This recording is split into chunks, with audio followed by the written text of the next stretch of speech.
Hey guys, Willie Creeman back here covering the Cleveland Browns for you now.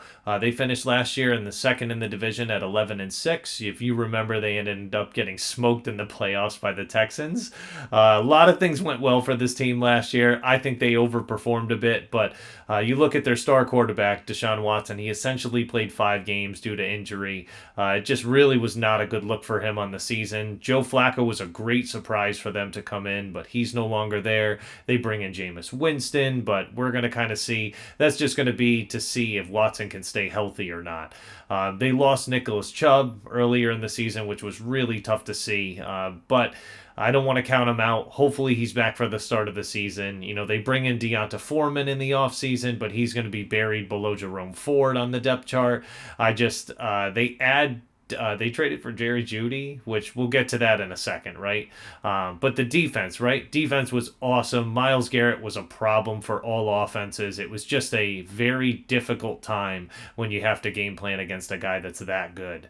They re-signed Zadarius Smith, which just goes a long way for this defense because it allows defenses not to just tee off on Miles Garrett. They have to respect the other side as well. They ended up swapping Jordan Hicks for Antoine Walker at middle linebacker. And I really like this because I think Hicks is going to flourish behind this defensive line. The downside of their defense, though, as you look at it, is they're aging quite a bit. The defensive line, everyone's over 30. Hicks himself is 32.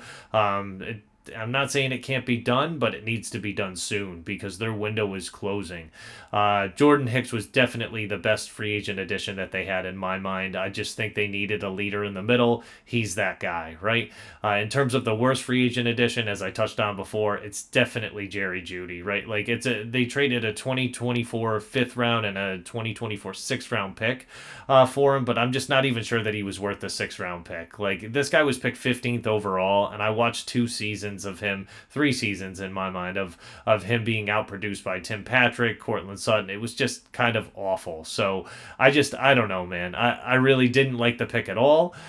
In the draft, I think they just didn't have a great draft. They had some needs. Yeah, they didn't have the first rounder due to the Deshaun Watson trade, but then they end up going and getting Zach Zinter, which I do like because it gives a little bit of youth to this offensive line. But the first pick they had was at 54, and they ended up going defensive tackle out of Ohio State. He was just super inconsistent on film. Like I'm not sure that's the first pick you want to make when you definitely need receiver, you definitely need playmakers, or you could have gone offensive line.